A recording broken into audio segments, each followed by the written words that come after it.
Good morning and welcome to the Wednesday, October 20th, 2021 meeting of the Lextran Board of Directors. My name is Jill Barnett and I'm the General Manager for Lextran. And today we are having our meeting in a hybrid format, and our auditor from Crow, Scott Nickerson, will be joining us virtually. We do also have one board member who is joining us virtually today. I will now turn the meeting over to our chair, Mr. Harding Dowell. All right, thank you. We'll call this meeting to order and call the roll. Dr. Acappo. Ms. Chrisman. Here. Ms. Rogers. Here.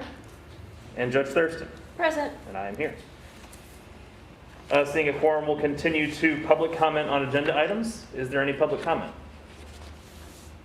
Thank you. Seeing none, we will move to approval of the board minutes from both the September 2021 and the special meeting on October 13th. Have you all reviewed the minutes, and do I hear a motion to approve? Lindsay Thurston, I'll make the motion. Jamie seconds. All in favor? Aye. All right, thank you. All right. No real chairs report today. I understand that the nominating committee did meet to discuss the appointment or the election of a new chair, but we're going to defer discussion of that until the November meeting. So that ends the chair's report. Do we have a finance committee report? Yes, we met Finance Committee, and you guys will hear from the auditor. George did want to say and let you guys know that we very thoroughly went through the audit, spent about an hour with our auditor going through detailed reports, and then also coming for this board, I don't know if next month or in a couple months, we've also been working through a fund balance, cash balance policy that will eventually come before this board. Excellent, thank you. So are we ready now to hear from you, Mr. Nickerson? Sure. Good morning, everyone. Can you hear me okay? Yes. Great. All right. Well, as just indicated, we did have a chance to meet with the committee to present a detailed summary of the audit for June 30, 2021.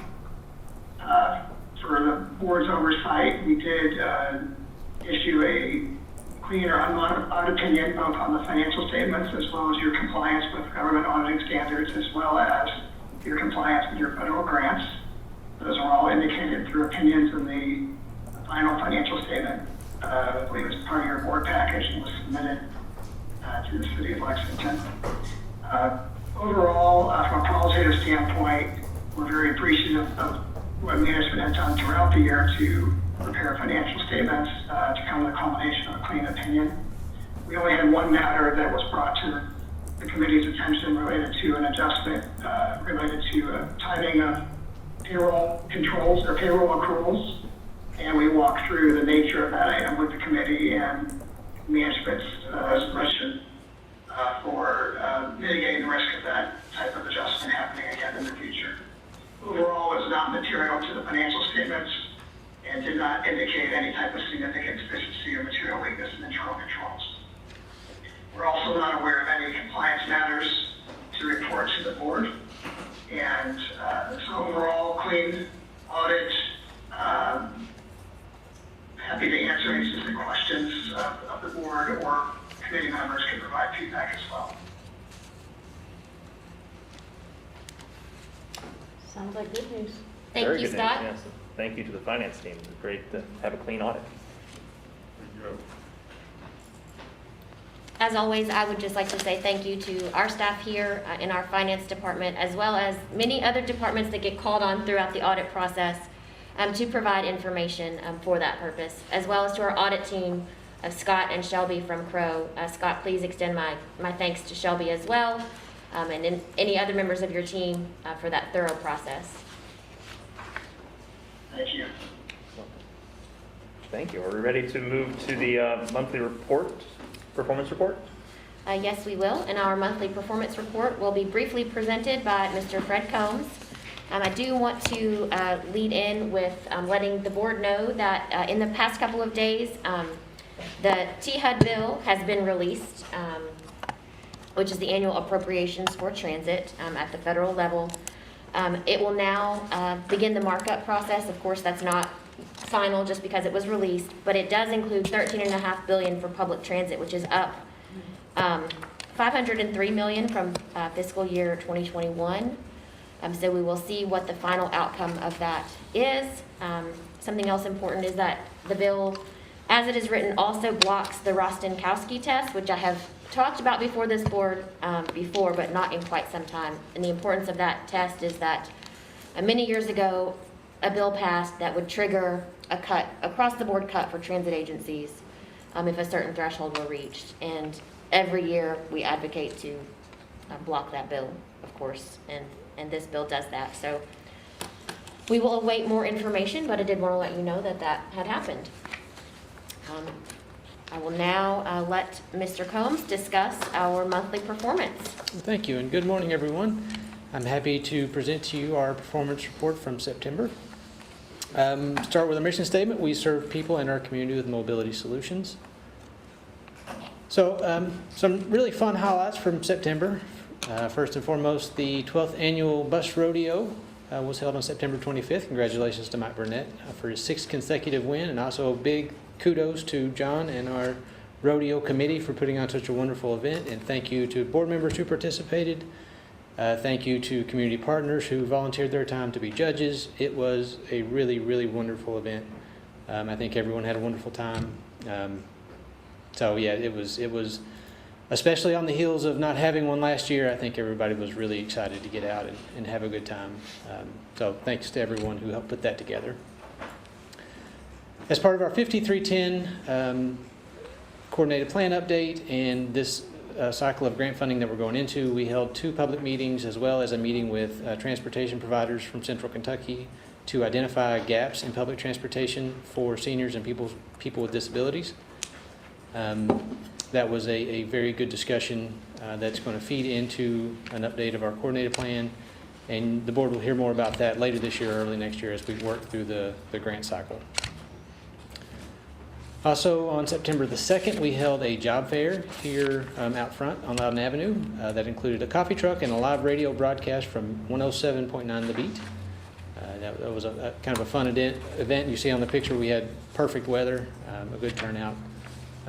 Just another fun event that we had in September. And also, as we were talking about this morning, our audit. So another kudos to Nikki and her staff for the completion of our audit last month. Several commendations from the month of September. First, I wanted to say how great of a driver Antoinette Anderson is. She really is on her job, and I can't speak highly enough of her. The second one, I think that Brutus Burton, also a bus operator, is awesome. I've ridden lots of different routes with him, and he's always so nice to everyone he comes in contact with. Lisa Lear, a customer service representative, was very kind, patient, and helpful. I appreciate her taking time to explain so many things. Jaron Poloni, a bus operator, handled a situation very well when someone had a health and safety incident on the bus. And then Andrea Jones, she got a commendation for helping someone get their football back that was lost on the bus. So it's always nice to see someone lose something on the bus and they get it back. That's I think a good value that we get for our community. And lastly, a general commendation that we got. Love the ladies who work the windows, always so kind and helpful, and that's our customer service representatives at the Transit Center. So kudos to everyone who got a commendation for the month of September. One note that I would like to share with the board about our commendations. We do make sure that the operators and employees know that they have received these. We create a handwritten note for them that has the commendation in it that several of us sign and provide to that employee. So I did want to add that touch that we do let them know when they're being complimented for a job well done. So to jump into some ridership news from September, this is fixed route, and as you see, we are still tracking along to that monthly average, but we are stronger this month than we were last September. And also happy to report that when you look at the raw ridership numbers, this is the first month that we've had that beat March of 2020 when the economy first shut down. So we had 270,000 trips in March of 2020, which was half the old normal month and then half of the shutdown. This is the first time that we've topped that. We had about 271,000 trips in September. So I feel like that's pretty good news. We're a little bit better than where we were last year. And again, we're tracking right along. And I know we've talked about we're waiting to see what happens during the semester to get a better sense of how the recovery in terms of ridership is coming along. I think this is some pretty good news. On paratransit, another strong month, maybe not as strong as it has been recently. You see we're getting a little bit closer to where we were last year, but still the trend compared to the monthly average, as we'll see in this next chart, is fairly consistent. So around, in between the 10 and 20% on paratransit that we've seen all the way back from March of this year. So we've kind of bounced around in between those values.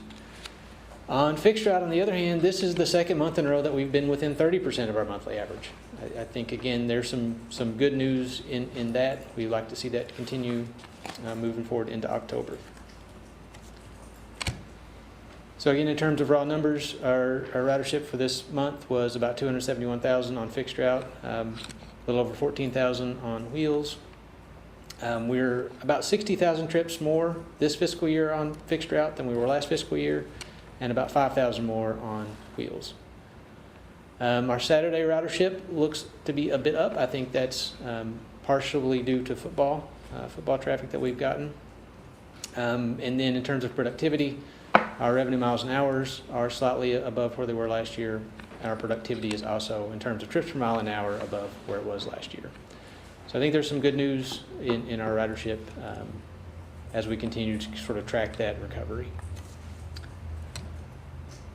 On safety, our preventable accidents per 100,000 miles looks really good. Maybe a tick up on wheels for the month, but still for the year it's tracking pretty close to where it was.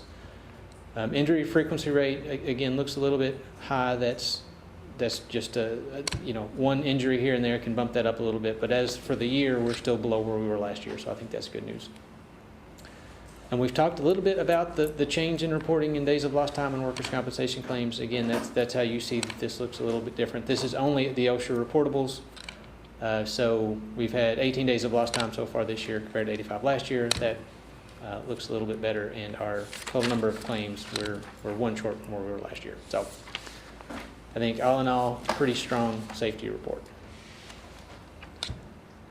Maintenance, we've been tracking the preventive maintenance inspections. I think we're close to 1,000 in a row now. It's getting pretty close to 1,000. That's awesome. So kudos to our maintenance department for that. Our miles between roll calls, again, is pretty strong at 7,800. We're better than what we were last year. So I think that's another good number for our maintenance team.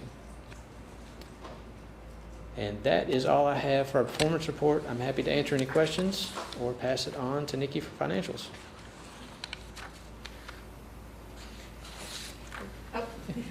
I have two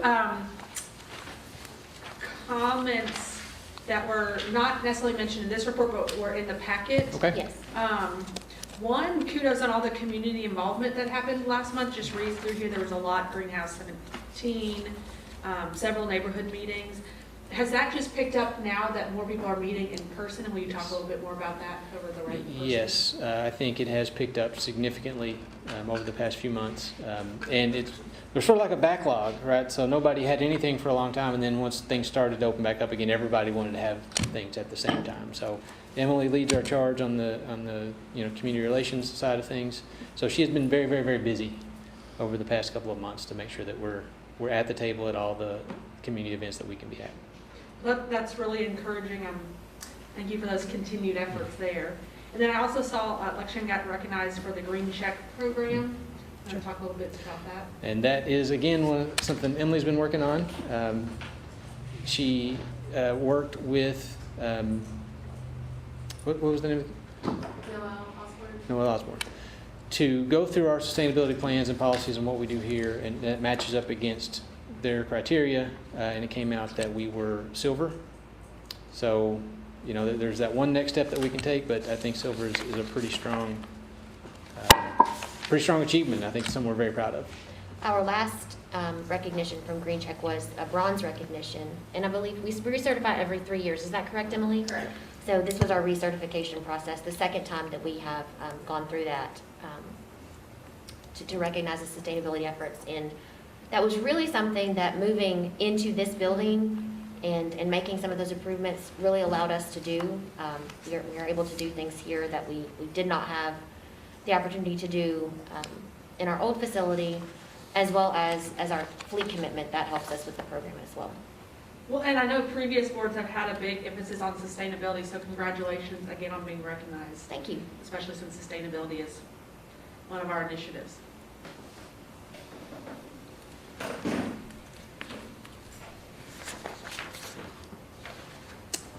Any other questions? We will bring up Ms. Falconberry for our financial report. Thank you, Fred. Thank you, Fred. Welcome.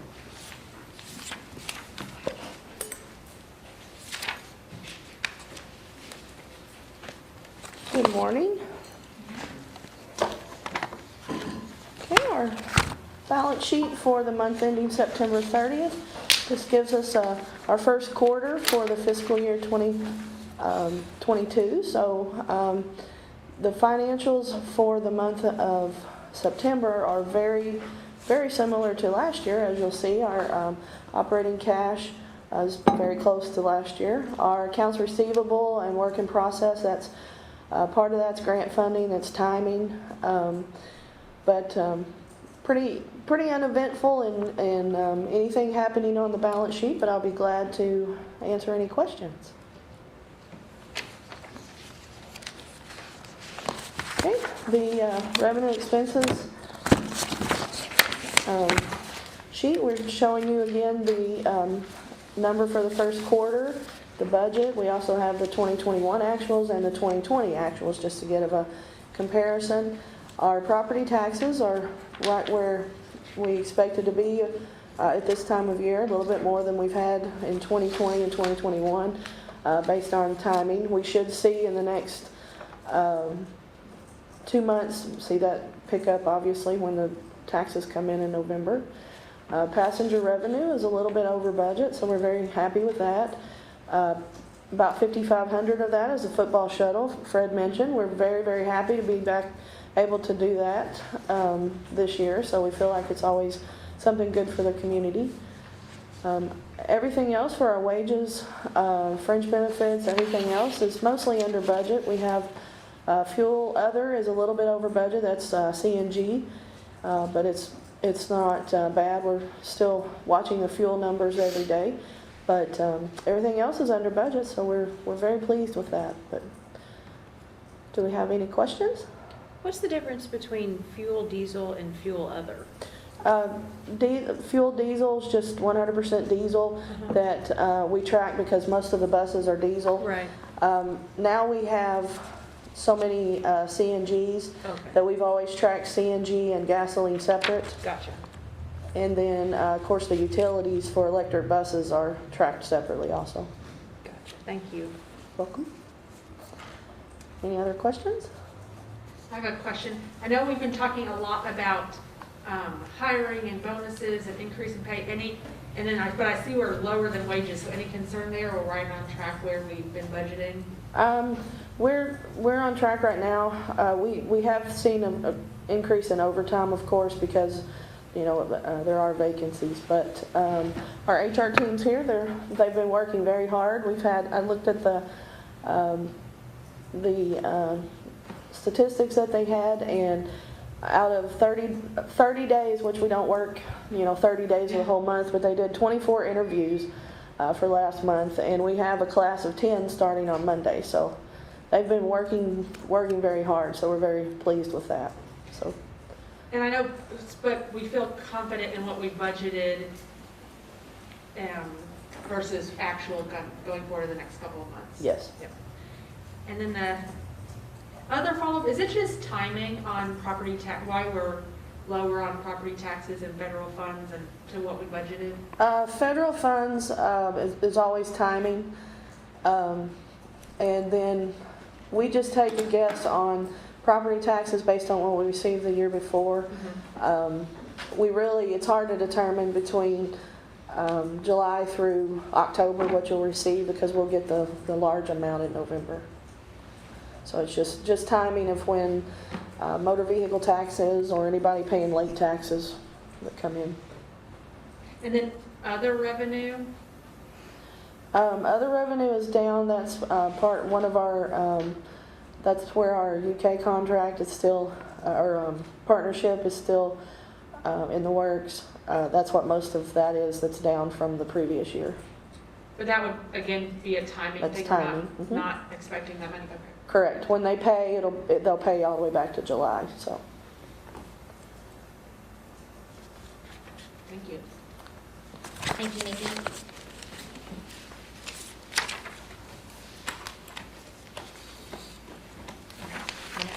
All right. We have 5 resolutions to review today. Yes. So you'll take it away. So I told you last month that you got off easy with no action items. This month we have 5 today, and we've already had a special board meeting for 1 action item, so we will get straight into those. The first resolution that we have today is a resolution to award a contract for landscaping and snow removal services. We released an RFP back in September with proposals due on October 1st. As always, a staff evaluation committee reviewed those for compliance and responsiveness. And I do want to note that we did issue 1 RFP for landscaping and snow removal. However, bidders did have the option to bid on 1 or both of those services. That is how we had released it previously, and our incumbent provider was doing both. So we did receive 2 proposals. One of those was deemed responsive and qualified, and received a high evaluation regardless of being the only responsive proposal. And that proposal is being recommended today for your approval. That is with Diamond Landscapes. We have not had a contract with them before. However, they have outstanding references. I'm very pleased with their proposal and breakdown of information. The term of the contract that is awarded to them will be for an initial 2-year term with 3 additional option years for renewal. The prices are outlined in your resolution. Cost for landscaping services is not to exceed just under $33,000 per year. And that is, appears to be comparable with what we have paid our incumbent provider over the last 3 years. And then as far as snow removal, we have the breakdown of items included here. Lextran will work with Diamond to develop a snow removal services plan, and we will establish some thresholds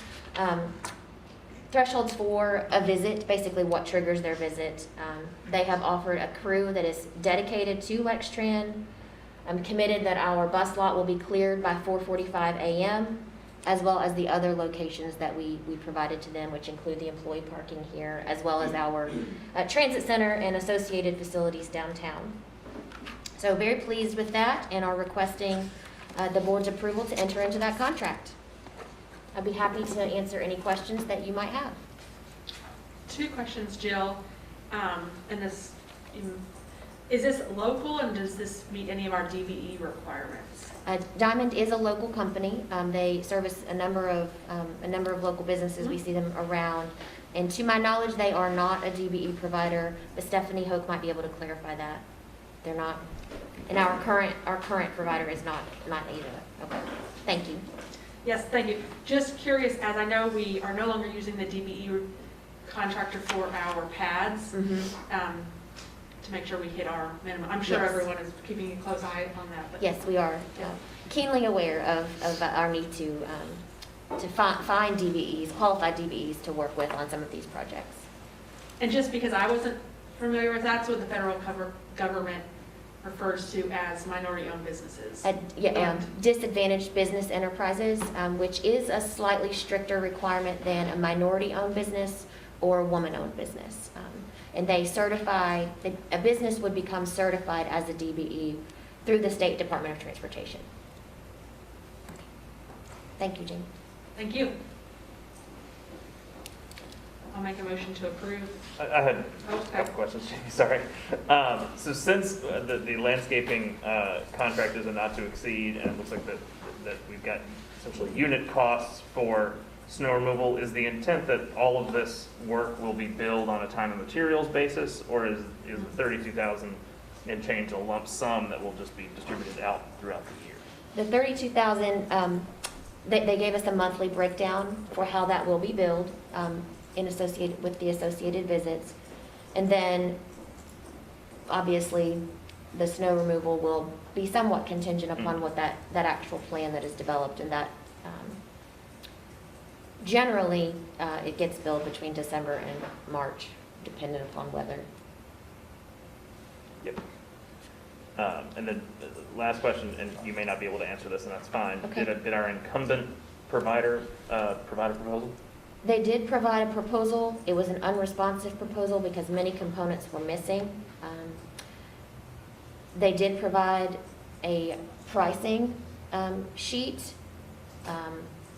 It was not as well defined as the price sheet or the price proposal from the recommended award today.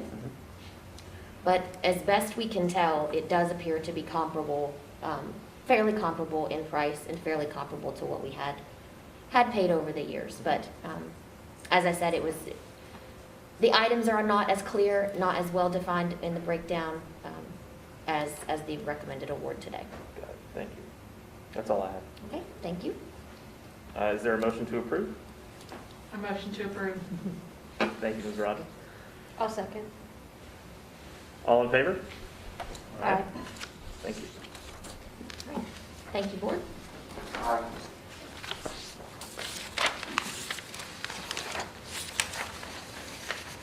Our second resolution today is one you have heard me talk about a little over the past couple of months.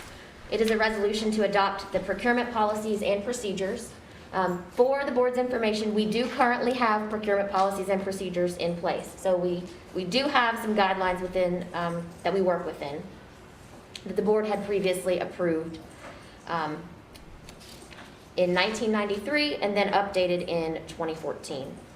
However, during our recent triennial review, this last April, our review team identified some language in our procurement policy that we needed to update to ensure full compliance with the federal requirements. Anytime federal money is involved in a purchase, we do have to follow all of those requirements that they have laid out for us. So in addition to some of the federal requirements that you see bulleted that we made updates for, we did change some terminology in the procurement policy where we changed the director of purchasing language to procurement department. That is because we do not currently have a director of purchasing, but we do have a procurement staff that is working on those. We also updated some of the open records request information to be in compliance with both federal requirements as well as recently updated state requirements that require use of a uniform request form as well as a process to follow, and that is published on our website as well as in all of our procurements and RFPs that go out. A full version of that old policy can be provided to you on request if you are looking for some light reading. But the updated policies and procedures were included in your board packet for this month. I will be happy to attempt to answer any questions that you might have. Also have some of the procurement team here with me today if the board has any questions about this.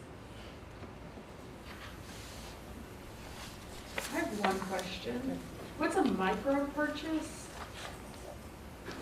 Under a specific limit? Yes, the micro purchase is under a specific amount, but I will, oh, come on. I'm going to help, this is Stephanie Hope, who is our finance and procurement manager and helps in this area, and she can answer the specifics on the micro purchase. So the micro purchase for Lextran is $1,000, so that will be, we do require quotes on the micro purchases. So that still does require, 3 separate quotes that are reported with the micro purchase, but we just have to submit a form that we have done those quotes with a purchase requisition. Thank you. You're welcome. Any other questions? Thank you, Stephanie. Is there a motion to approve Resolution 2021-22? Jamie There's Rod. only 3 of you, so somebody. Jamie, thank you. Is there a second? I'll second. All in favor? Aye. Aye. Thank you. Thank you, board. All right. Our next resolution today, which is 2021-22, is the resolution to purchase 4 compressed natural gas buses from Gillig. I've referenced these bus purchase resolutions a little bit last month. And so to give you some background on where we are, this board approved Resolution 2018-06 in March of 2018 to enter into a contract with Gillig for the purchase of transit buses. Anytime we enter into a contract like that, we put minimums and maximums of what will be ordered during the life of the contract, which is 5 years. And this purchase will be Lextran's 4th under the current contract. Today we are requesting authority to purchase 4 40-foot low-floor CNG buses at a cost not to exceed $603,237 per bus for a total not to exceed amount of just over $2.4 million. The source of funds here is a little bit of a mishmash. We have 2 years of federal Section 5339 formula dollars. We also have a local match of $94,000 from our local mass transit fund, as well as a $1.14 million local match from the Volkswagen Settlement Mitigation Trust funds that Lextran was able to apply for and receive, or be awarded, I guess I should say, last year.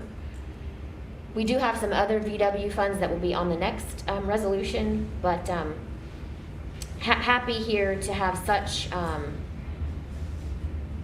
a robust program to do this bus purchase with the VW funds. And would also be happy to entertain any questions from the board regarding this particular item. I do have a slide I might need help getting to. Here we go. Okay. This is our current fleet. Ooh, my eyes are not as good as they used to be. There we go. This is our current fleet makeup. I believe Mr. Motley last month had asked to see this, so unfortunately he is not here today, but I can share this with the board at large. This is the current fleet makeup. Of course, after this next purchase, if the board approves, this number will change a bit, but did want to provide this to you for your information. That's really helpful. Good. So is the goal to shift away from diesel? We are shifting somewhat away from diesel. One reason for that is that it has become increasingly difficult to receive competitive grant dollars to purchase a diesel bus. But we have attempted to diversify a little bit over the years. Perhaps not as much as we are, but that's where we are through competitive grant process.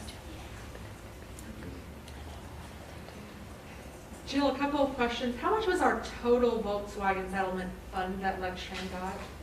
It was about 1.5, correct, Nikki?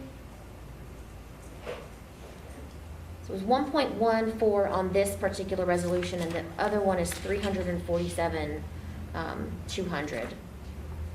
And this is just out of curiosity, you had to apply through the state, and each state got some Volkswagen Yes, settlement funding. each state received money through the Volkswagen mitigation process, and it was a bit of a lengthy process through the state of Kentucky because of the discussion that took place around what the money would be used for. There was at one time a discussion that each county would purchase one electric or alternative fueled school buses. There was also money that was provided to the large urban transit agencies like Lextran, Northern Kentucky, and Louisville to assist in their fleet. Something interesting to share with you is that sometimes when we cycle a bus out of our fleet, we auction that bus off. We did so recently. However, the use of the Volkswagen funds requires that we scrap and render inoperable any bus that we replace through this Volkswagen process. So that includes disabling the chassis, cutting the frame of the vehicle, and putting a 3-inch hole in the engine block. So it not only can't be used by Lextran, but anyone else either. What's the intent of that? Emissions reduction.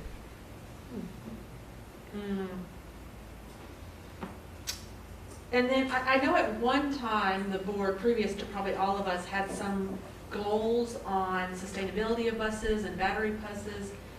was that ever official, or that was a discussion, this is where the board intends to go? That was a discussion at the board level, but there was never a set threshold or number defined.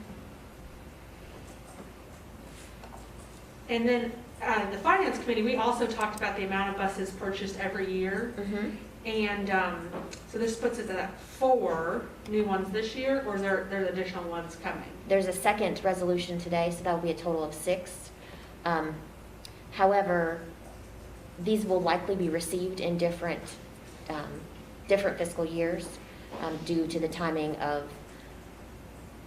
battery warranty process through Gillig. We will probably receive the electric buses considerably later than we receive the CNG. So this will be 4 that we receive all at once. And then we had talked about potentially getting to 8 a year, ideally. Just so that the board is aware, we talked about that in the finance committee, and there's a detailed plan, right, of how many buses to purchase. Yes, we currently have about 50% of our fleet right now is at or beyond its useful life. So when we have the opportunity to purchase vehicles with any combination of money, whether that be local, federal, or local that is not specific to Lextran, it best serves us if we do not sit on that money and we make that purchase so that we can get the buses in the pipeline and consistently receive those to replace the aging vehicles in our fleet. And so we talked about weighing, buying more buses and not having all the buses become unusable at the same time. Correct. So not buying too many, but not buying too little. Correct. One reason that there are so many buses in our fleet right now that are at or beyond their useful life is that in 2007, which was very close to the timing of the passage of the tax referendum and Lextran's receipt of a fair amount of money, we purchased a lot of vehicles in the 2007 model year, and unfortunately there was a problem with some of those vehicles, and fortunately we've been able to make some adjustments along the way that have allowed us to keep those buses in service. But that is one reason that we have so many that are at or beyond their useful life at the present time, is so many were bought at once.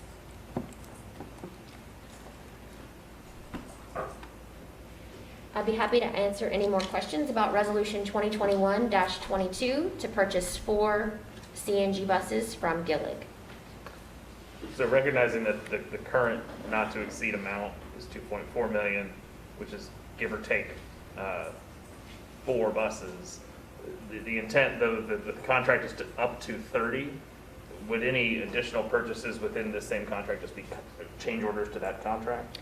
No. So we enter into a contract to buy them, and then anytime we spend the money, let me rephrase how I said that. We enter into a contract to be able to buy them at a certain pricing level that they provide to us. And then anytime we make that purchase, that would come before this board as a resolution. Okay. Now, what could potentially come to this board as a change order is if there's some adjustment or something with this particular bus purchase of these 4 CNGs that exceeds my spending authority, that would come back to the board as a change order at that time. Got it. Thank you. You're welcome.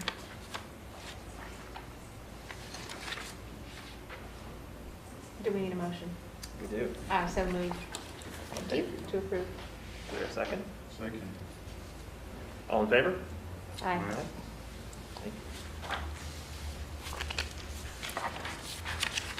Thank you. That is Resolution 2021-22. Our next resolution, 2021-23, is a resolution to purchase 2 extended range battery electric buses and chargers, also from Gillig. The board approved Resolution 2021-07 in April of this year to enter into a contract with Gillig for the purchase of electric transit buses and chargers. Again, you see the minimum and maximums that would be allowed during the life of the contract, which is 5 years. This purchase today, if approved, will be the first under this new contract with Gillig. Today, we are requesting authority to purchase 2 low-floor, 40-foot extended range transit buses with an extended battery warranty at a cost not to exceed $988,538 per bus, and 2 depot chargers at a cost not to exceed $153,008. So So the total for this resolution today is a little more than $2.1 million. The source of funds for this purchase, again, a combination of funds. We have federal congestion mitigation air quality. You often hear us talk about CMAQ dollars. That's $1.388 million for that, as well as $347,200 in Volkswagen settlement mitigation funds and $394,084 from the local mass transit fund. Again, very glad to have this combination of funding for the purchase of these buses, which will be bus number 3 and 4 in terms of Gillig electric buses in our fleet. As I referenced earlier about the timing of delivery, in order to get the extended battery warranty that Gillig is providing, delivery of these 2 buses is expected in early fall of 2023. However, we need to get these into their production pipeline, which is why you have this resolution today. I'd be happy to entertain any questions that the board might have. Depot chargers, that just means off-site? Depot means here, I'm sorry. means here, Yes, okay. We do have one en-route charger, which is downtown on Right. High Street. The depot chargers will be here, and these buses will charge overnight. It doesn't take the full night, but they will charge and be ready for service the next morning. Thank you. You're welcome. And so these are significantly more expensive than the CNG buses. Correct. And so our intent here on buying these buses is to diversify our fleet, have more sustainable buses. Yes.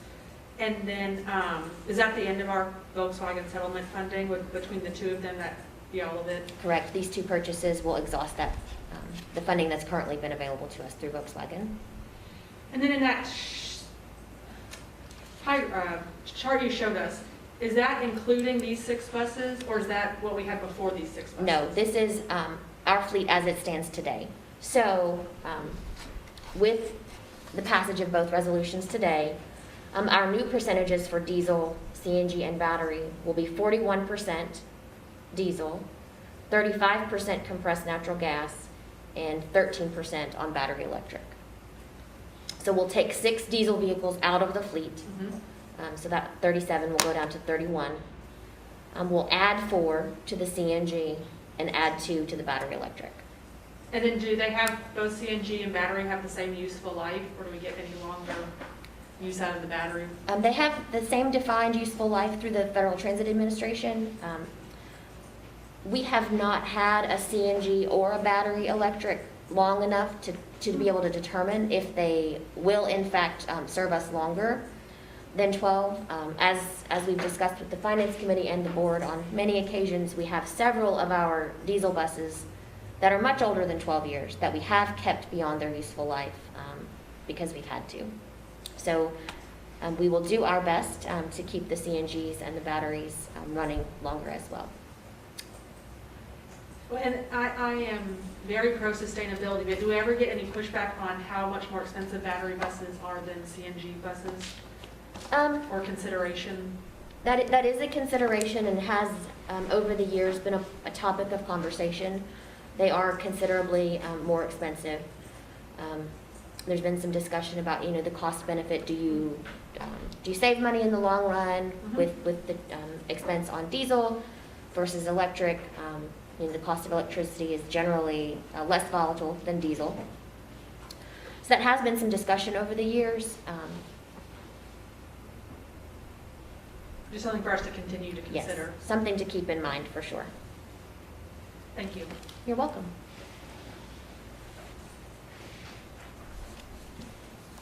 If there are no more questions, I'll entertain a motion to approve Resolution 2021-23.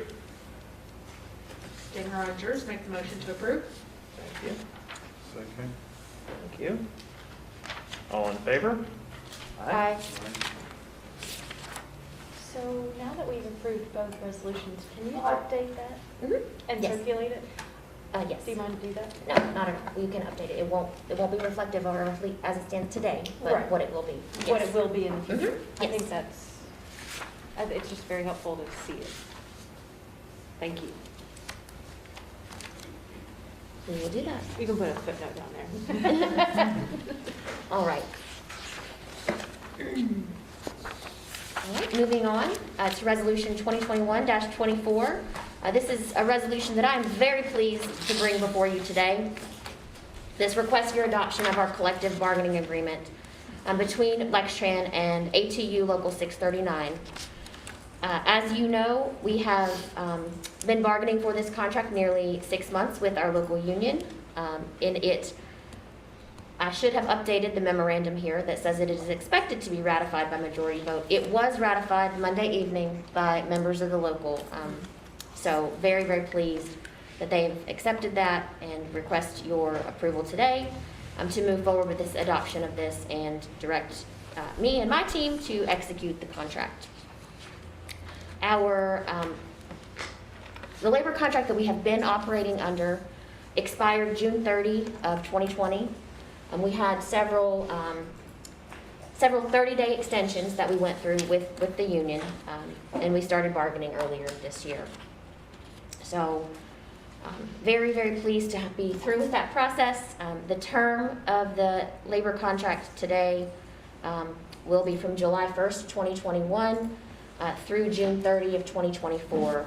So obviously, they will receive some back pay with related to wages and provisions in the contract for that. I would be happy to answer any questions that you might have beyond anything that I might have shared with you in other discussions or on email. I may defer to some members of the team here as well.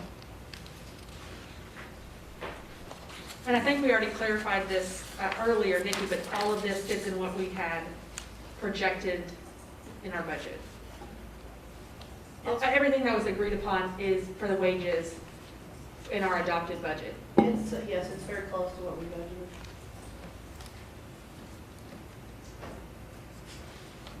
Well, it's been a long time coming. I would make a motion. Thank you. Is there a second? Second. Thank you. All those in favor? Aye. Aye. Thank you. All right.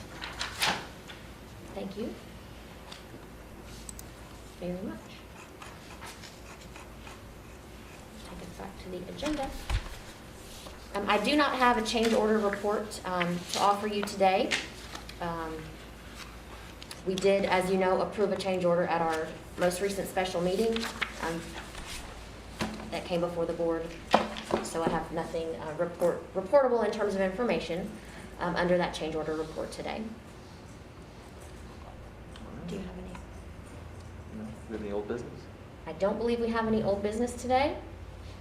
Do we have any new business? I do not have any new business to share. Okay. Do you want to discuss proposed agenda items? Yes, our proposed agenda items that you see here, do our best to always include things on here that are upcoming in the next month or so. I do understand that on occasion we have things that are added along the way. We will have an upcoming chairperson election, as Mr. Dow referenced earlier in the meeting. You will see a resolution next month, or are expected to see that resolution rather, for maintenance and monitoring of our CNG station, which is here on site. We expect 2 resolutions either next month or in the coming months to establish the reserve policy that Ms. Rogers spoke about in the Finance Committee report, as well as an update to our nepotism policy that I spoke on last month. All right. All right. I do not believe we have a need for closed session unless you are aware. I'm not, so we do not. All right. I will entertain a motion to adjourn. Before we do that, Yeah. can you remind me when our next meeting is? Because we changed the date, right? It's Yes, November it 19th. is, It's I believe- probably in here somewhere, right? No, that would be a helpful item for me to add going forward, so thank you for that. Sure. Our next meeting is Friday, November 19th That's right. at 10 a.m. And that is a change to the originally published meeting schedule to accommodate those that are on the Commerce Lexington trip and some other schedule adjustments. So Friday, November 19th at 10 a.m. will be our next meeting. You should have that calendar invite to put that item on your agenda. Thank you for that clarification. You're welcome. And with that, I would move to adjourn. Thank you. Is there a second? Second. All right. All in favor? Aye. Thank you all very much. Thank you.